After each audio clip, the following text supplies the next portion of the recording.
저는 오늘 병원에서 치료비를 못 내면 퇴원 준비를 하라는 말을 들었습니다. 집에 돌아오는 길 정말 무서웠습니다. 아픈 것도 서러운데 돈이 없다는 이유로 삶이 밀려나는 기분, 그게 이런 거구나. 처음 알았습니다. 문 앞에 서서 한참 열쇠를 못 넣었습니다. 집 안으로 들어가면 며느리 얼굴을 봐야 하고 손주 목소리를 들으면 더 미안해질 것 같아서요. 그날 저는 너무 지쳐서 정말 못난 생각까지 했습니다. 며느리를 고소할까? 이 억울함을 누구라도 붙잡고 쏟아내야 하나? 그런 생각이 가슴속을 맴돌았습니다. 하지만 지금 돌아보면 그건 미움이 아니라 무너지는 사람이 마지막 비명이었습니다. 안녕하세요. 저는 김철수입니다. 올해 68, 이제는 주름보다 한숨이 먼저 늘어나는 나이입니다. 젊을 때 저는 공장에서 일했습니다. 기계 소리 속에서 30년 넘게 버텼고 손등에 굳은 살로 월급을 만들었습니다. 여름엔 땀이 비오듯 등줄기를 타고 겨울엔 손끝이 얼어도 기계 앞을 떠나지 못했습니다. 그때 제 소원은 거창하지 않았습니다. 아이들 배고프지 않게, 아내가 걱정 덜하게, 그 두 가지뿐이었습니다. 퇴근길에 사온 붕어빵 4개가 세상에서 제일 따뜻한 저녁이던 시절도 있었습니다. 그러던 어느 날 아내가 먼저 떠났습니다. 집 안의 말소리가 뚝 끊겼고 밥상 위 숟가락 소리도 낯설어졌습니다. 그 뒤로는 아버지이면서 어머니여야 했습니다. 새벽에 눈 뜨면 도시락부터 싸고 퇴근하면 아이들 숙제부터 봤습니다. 졸린 눈으로 수학 문제를 보다가 괜히 아이들 앞에서 웃어 보이던 밤, 저는 아직도 그 표정을 기억합니다. 그땐 힘들어도 절다는 것 하나로 버틸 수 있었습니다. 몸이 아파도 내일이면 나아지겠지, 그렇게 믿었습니다. 그런데 나이 든 뒤 아픔은 다르더군요. 오늘 아프면 내일이 더 두렵고 이번 달 고지서는 다음 달의 공포가 되어 돌아왔습니다. 요즘은 밥 한 끼도 마음 놓고 못 먹습니다. 장바구니를 들고도 다시 내려놓는 일이 참 많아졌습니다. 병원비는 한번 미뤄지기 시작하면 순식간에 눈덩이처럼 불어납니다. 약가, 검사비, 간병비 이야기만 나와도 가슴이 철렁합니다. 연금은 크게 늘지 않고 생활비는 자꾸 오르고 가족도 자기 삶을 버티기 바쁩니다. 이 현실이 너무 아파서 누굴 원망할 힘도 없어집니다. 어느 날 며느리가 조심스럽게 말했습니다. 아버님, 저희도 정말 최선을 다하는데 요즘은 너무 빠듯해요. 그 말을 듣는 순간 저는 알았습니다. 며느리도 울고 있고 아들도 버티고 있고 저만 힘든 게 아니라는 걸요. 그런데도 사람 마음이 그렇게 곧바로 좋아지지는 않습니다. 식탁에 앉아도 수저를 드는 손이 자꾸만 떨렸습니다. 말없이 밥을 먹고 물컵만 만지작거리다 방으로 들어오는 밤이 자꾸 길어졌습니다. 손주가 묻습니다. 할아버지, 왜 자꾸 아파? 왜 병원에 가? 그 짧은 질문 앞에서 어른은 참 약해집니다. 괜찮다고 웃어도 아이 눈에는 다 보이는 모양입니다. 그날 밤 천장을 바라보며 오래 누워 있었습니다. 이게 정말 노후인가? 가족에게 미안해서 사는 게 더 미안한 그런 시간이 계속될까 두려웠습니다. 그러다 새벽녘 문득 이런 생각이 들었습니다. 혹시 내가 몰라서 못 받는 게 있는 건 아닐까? 포기부터 한 건 아닐까? 다음 날 아침 우편함을 열었습니다. 그 안에 들어있던 안내문 한 장이 제 마음을 붙잡아 세웠습니다. 올해 기초연금이 올랐다는 내용이었고 기준도 바뀌어 예전엔 안 되던 분도 다시 확인해 보라는 안내였습니다. 실제로 2026년 기초연금 기준액은 단독가구 기준 월 34만 9,700원으로 올랐습니다. 선정 기준액도 단독가구 기준 월 247만 원으로 높아졌습니다. 예전에 탈락했어도 다시 될 수 있다는 말, 저는 그 한 줄이 왜 그렇게 눈물 나던지요. 작은 돈이라고 말하는 분도 있겠지만 막막한 사람에게는 작은 돈이 아닙니다. 약 한 번 더 타고 반찬 한 가지 더 사고 교통비 걱정을 조금 덜 수 있는 돈, 그게 희망입니다. 받고 계신 국민연금도 물가 반영으로 함께 조정됐다는 소식이 있었습니다. 누군가에겐 몇 천 원, 누군가에겐 몇만 원 차이지만 빠듯한 사람에게 그 차이는 한숨의 무게를 조금 덜어줍니다. 또 하나 놀란 건 생계비계자였습니다. 올해 2월부터는 월 최대 250만 원까지 압류로부터 보호받는 생계비계자를 만들 수 있었습니다. 저는 은행에 가서 물었습니다. 정말 이런 계좌가 있습니까? 직원분이 차분히 설명해 주셨습니다. 계좌 하나가 인생을 다 바꾸진 못할지 몰라도 적어도 숨통 하나는 열어줄 수 있다고 느꼈습니다. 그날 저는 주민센터부터 갔습니다. 기초연금 재확인, 제가 받을 수 있는 지원이 무엇인지 하나씩 묻기 시작했습니다. 신청서 한 장이 어색했습니다. 그동안 저는 도움받는 일을 패배라고 여겼거든요. 하지만 아니었습니다. 세금 내며 살았고 국가와 사회를 위해 내 자리에서 버텨온 시간이 분명 있었습니다. 이제는 제가 무언가를 공짜로 달라는 게 아니라 제가 살아낸 시간에 주어지는 제도를 정상적으로 확인하는 과정이었습니다. 그 생각을 하니 고개가 조금 들리더군요. 부끄러움보다 살아야 한다는 마음이 더 컸습니다. 거기서 끝이 아니었습니다. 직원분이 건강검진 이야기도 해주셨습니다. 올해부터 국가건강검진은 일부 연령에서 폐기능 검사가 추가됐다고 했습니다. 특히 56, 66이 되는 분은 폐기능 검사를 함께 받을 수 있어 호흡기 질환을 더 빨리 찾는데 도움이 된다고요. 제 나이는 68이지만 나이 대별 검진 항목을 꼭 다시 확인하라는 말이 참 고마웠습니다. 그동안 저는 아프면 병원 가고 더 아프면 참는 식으로 살아왔습니다. 예방이라는 단어가 내 삶과는 거리가 먼 줄 알았습니다. 그런데 늦었다고 생각한 순간에도 챙길 수 있는 게 있었습니다. 독감 예방접종, 폐렴구균 접종처럼 65살 이상 어르신이 무료로 받을 수 있는 것도 있었습니다. 그 말을 듣자 신기하게도 마음이 놓였습니다. 병은 돈이 많다고 안 오는 것도 아니고 가난하다고 더 빨리 와도 안 되니까요. 미리 알고 미리 맞고 조금 덜 아프게 버티는 길이 있다면 그것도 큰 복입니다. 그리고 저는 또 하나 중요한 말을 들었습니다. 요양병원 간병비도 앞으로 본인 부담을 낮추는 방향으로 제도 개선이 추진되고 있다는 소식이었습니다.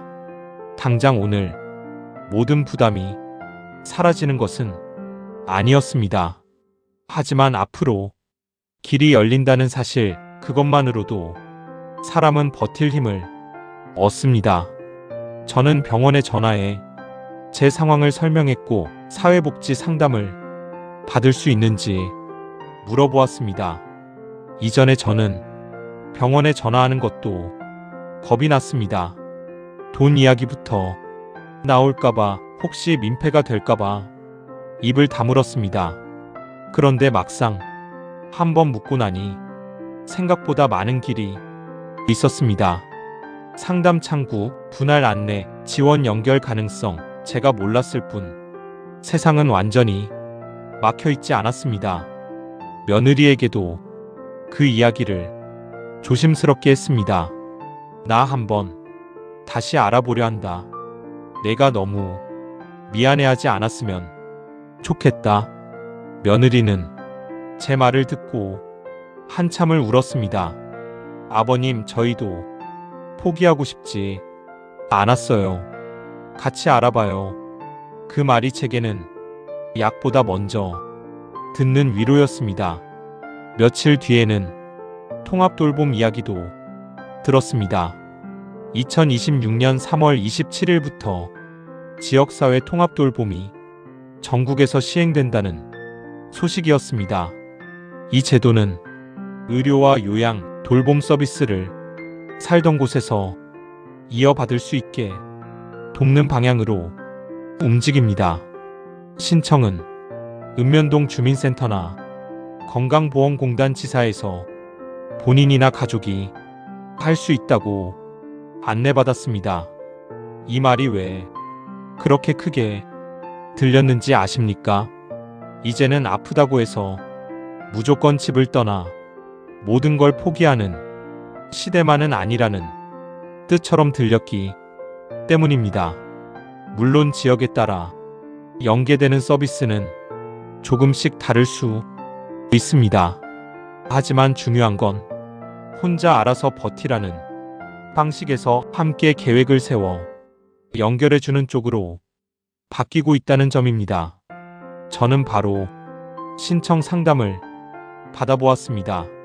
제 생활에서 무엇이 가장 힘든지, 병원 이동이 힘든지, 식사 준비가 어려운지, 건강 확인이 필요한지 하나씩 묻더군요. 누군가가 제 불편을 대충 넘기지 않고 차례로 들어준다는 것 그 자체가 이미 돌봄이었습니다. 예전에 저는 늘 참는 쪽이었습니다. 아프면 참았고, 외로우면 더 참았고, 돈이 없으면 말을 삼켰습니다. 그런데 그날 처음 느꼈습니다. 돌봄이란 거창한 시설 이름이 아니라 한 사람의 삶을 자세히 들여다보는 태도라는 것을요. 필요에 따라 방문 건강관리, 장기요양 연계, 일상생활 지원, 안부 확인 같은 서비스가 이어질 수 있다고 들었습니다. 지역마다 차이는 있어도 이제는 살던 곳에서 오래 지낼 수 있도록 돕는 방향이 분명해졌습니다. 저는 집으로 돌아와 창문을 열었습니다. 오랜만에 바깥 공기가 들어오는데 가슴속까지 조금 환해지는 느낌이 들었습니다. 그날 저녁 며느리가 묻더군요. 아버님, 오늘은 표정이 조금 다르세요. 저는 웃으며 말했습니다. 나도 아직 끝난 사람은 아닌가 보다. 그 말 한마디에 며느리가 웃고 아들이 고개를 끄덕이고 손주는 제 무릎에 올라 앉았습니다. 그 작은 장면이 얼마나 귀했는지 모릅니다. 가족은 원래 완벽해서 함께하는 게 아니었습니다. 힘든 날에도 다시 손을 잡으려고 애쓰는 사람들이 가족이었습니다. 또 하나 저를 일으켜 세운 건 치매안심센터에 대한 안내였습니다. 많은 분이 치매를 먼 이야기처럼 생각하시지만 사실은 예방과 조기 관리가 아주 중요하다고 들었습니다. 치매안심센터에서는 인지훈련, 상담, 운동 프로그램 같은 도움을 받을 수 있고 지역마다 운영 내용은 조금 다르지만 가까운 곳에서 상담을 시작할 수 있다고 했습니다. 저는 그 말을 듣고 오히려 마음이 편해졌습니다. 막연한 공포보다 알고 준비하는 편이 훨씬 낫기 때문입니다. 나이 들수록 사람은 두 가지를 잃기 쉽습니다. 하나는 체력이고 하나는 자신감입니다. 그런데 제도는 그 두 가지가 완전히 꺼지지 않도록 옆에서 붙잡아주는 손일 수 있습니다. 요즘 어르신 일자리도 예전보다 다양해졌습니다. 2026년에는 노인 일자리가 115만 2천 개까지 확대된다고 안내되어 있었습니다. 가장 널리 알려진 공익활동형은 5월 29만 원 수준이고 유형에 따라 활동 내용과 보수는 달라집니다. 여기서 중요한 건 단지 돈만이 아니었습니다. 사람은 쓸모를 느낄 때 다시 살아납니다. 아침에 일어날 이유가 생기고 누군가에게 필요한 사람이라는 감각이 생기기 때문입니다. 물론 모든 분이 일을 할 수 있는 건 아닙니다. 몸 상태도 다르고 가정 형편도 다르고 마음의 준비도 저마다 다릅니다. 하지만 알아두면 좋습니다. 내가 당장 못하더라도 이런 길이 있다는 걸 알고 있는 것만으로도 마음이 덜 막막합니다. 그리고 의료급여도 문턱이 조금 낮아졌습니다. 2026년부터는 의료급여의 부양비가 폐지되어 가족소득 때문에 억울하게 막히던 문제가 일부 완화되었습니다. 여전히 고소득, 고재산 부양 의무자 등 예외는 남아있지만 예전보다 훨씬 다시 문을 두드려 볼 여지가 생긴 겁니다. 이런 변화를 하나씩 알게 되자 저는 처음으로 짐이라는 생각에서 조금씩 멀어졌습니다. 속으로 말했습니다. 나는 아직 버려진 사람이 아니다. 나는 아직 대한민국 안에서 보호받을 수 있는 시민이다. 이 말은 누가 대신 해준 것이 아닙니다. 제가 직접 묻고 직접 듣고 직접 신청하면서 제 안에서 조금씩 살아난 문장이었습니다. 어느 날은 손주가 또 물었습니다. 할아버지, 이제 덜 아파? 저는 예전처럼 괜찮다며 대충 넘기지 않았습니다. 그래 할아버지, 이제는 더 잘 챙겨보려고 해. 그러자 아이가 환하게 웃었습니다. 아이들은 거창한 걸 원하지 않습니다. 그저 내가 사랑하는 사람이 오래 내 곁에 있어 주길 바랄 뿐입니다. 그때 저는 깨달았습니다. 노후 준비란 통장 숫자만이 아니라 내가 계속 가족 곁에 머물 수 있는 방법을 찾는 일이라는 것을요. 그래서 오늘 이 영상을 보는 어르신들께 그리고 자녀분들께 꼭 말씀드리고 싶습니다. 모르면 손해입니다. 부끄러워서 미루면 더 늦어집니다. 혼자 판단하지 말고 반드시 한 번은 물어보셔야 합니다.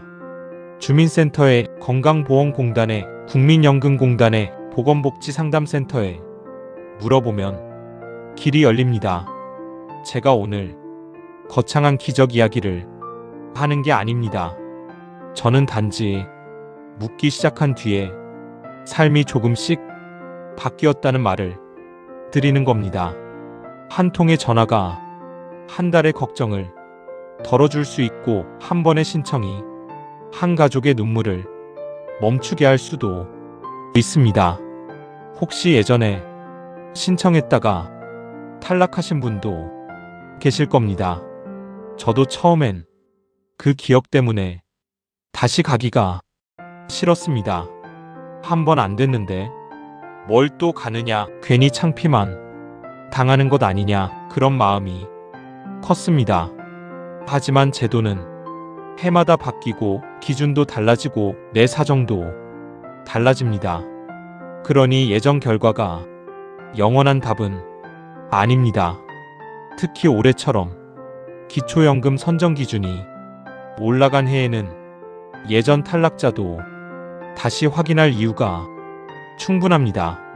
서류가 어렵게 느껴지신다면 혼자 끙끙대지 마시고 주민센터 창구에서 천천히 물어보세요. 모르는 것은 부끄러운 게 아니라 확인하면 되는 일입니다. 저는 신청서를 쓰며 자꾸만 손이 멈췄습니다. 이 칸은 뭘 쓰는지, 저 칸은 왜 필요한지 하나도 자신이 없었습니다. 그때 직원분이 말했습니다. 천천히 하셔도 됩니다. 모르는 건 같이 보면 됩니다. 그 짧은 말에 눈물이 날 뻔했습니다. 누군가가 재촉하지 않고 내 속도를 기다려준다는 게 얼마나 큰 위로인지 그제야 알았습니다. 그래서 저는 이 영상을 통해 꼭 전하고 싶습니다. 어르신의 느린 걸음은 잘못이 아닙니다. 오래 살아오느라 조심스러워진 걸음일 뿐입니다. 그러니 급하게 결론 내리지 마시고 내가 받을 수 있는 지원이 있는지 끝까지 확인해 보세요. 모르면 묻고, 헷갈리면 다시 묻고, 필요하면 가족과 함께 가면 됩니다. 이런 과정이 한 번, 두 번 쌓이면 두려움은 줄고 삶의 주도권이 조금씩 돌아옵니다. 오늘 당장 이 세 가지만 해보셨으면 합니다. 첫째, 주민센터에 전화해 기초연금 대상 통합돌봄 상담 가능, 내가 놓친 제도가 없는지 물어보세요. 둘째, 국가건강검진과 예방접종 일정을 확인하세요. 내 나이에 맞는 검진 항목이 뭔지, 무료 접종이 되는지 반드시 체크하세요. 셋째, 이 영상을 자녀분과 함께 보세요. 부모가 혼자 짊어지던 걱정을 가족이 함께 알면 해결의 속도가 달라집니다. 도움이 필요할 때는 보건복지상담센터 129번 국민연금공단 1355번으로도 문의할 수 있습니다. 저는 이 번호들이 예전엔 멀게만 느껴졌습니다. 하지만 지금은 알고 있습니다. 번호 하나는 사람을 연결하는 희망의 문이라는 걸요.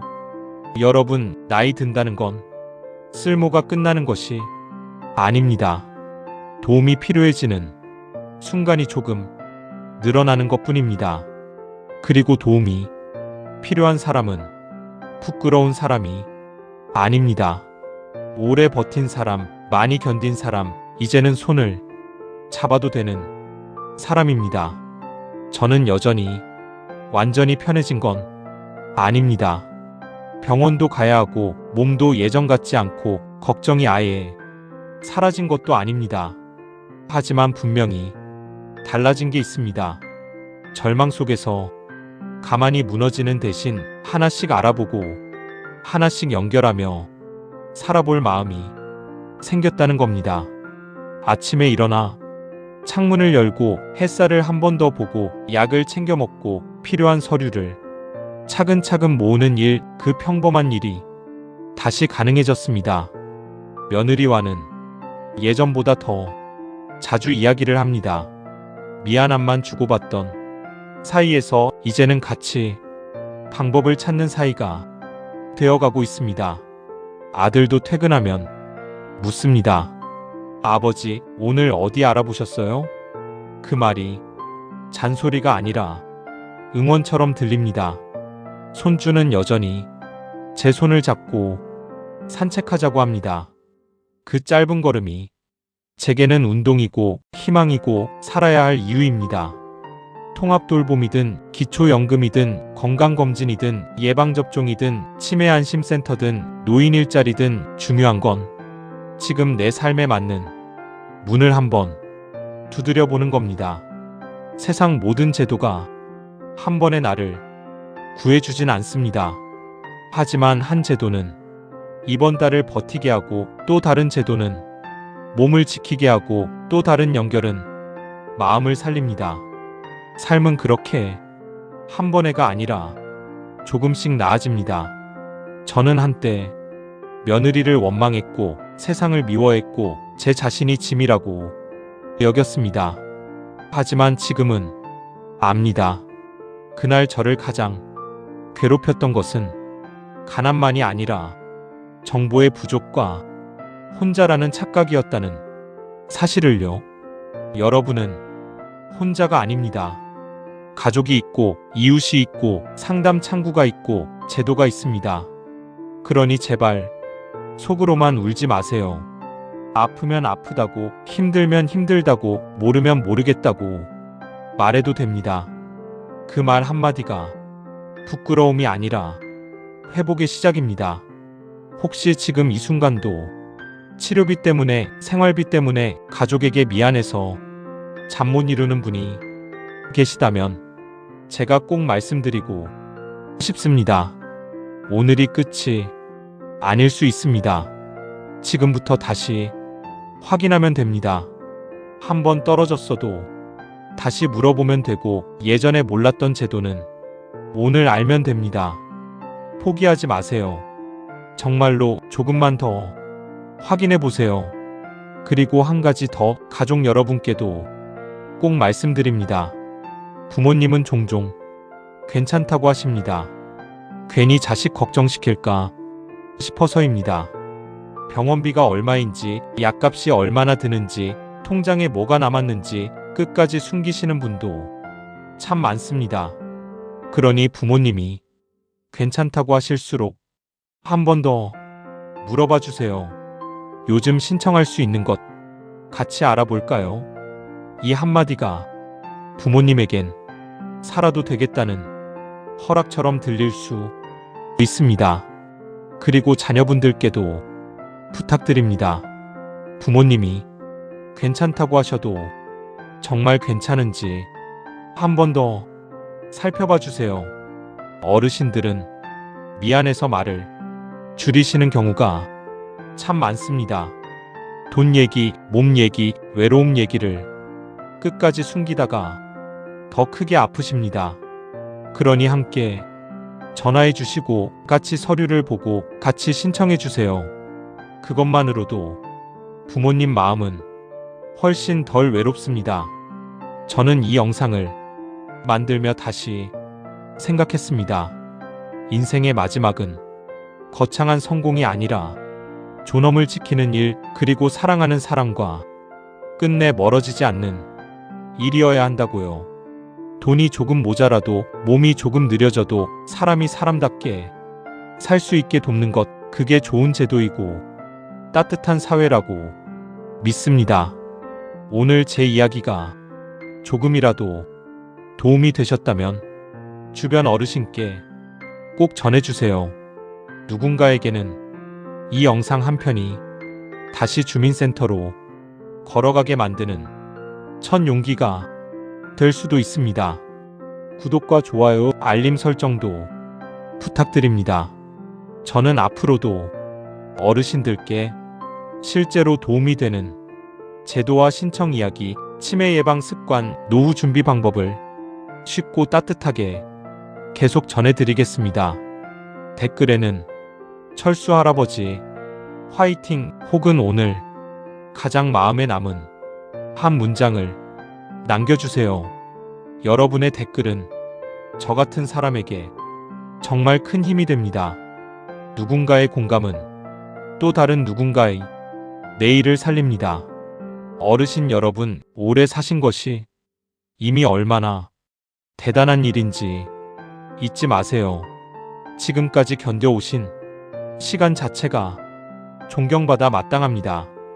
그러니 남은 날들은 조금 더 덜 미안하게, 조금 더 덜 외롭게, 조금 더 따뜻하게 보내셨으면 합니다. 저는 다음 영상에서 더 좋은 정보와 더 따뜻한 이야기로 다시 찾아뵙겠습니다. 진심으로 감사합니다. 그리고 존경합니다.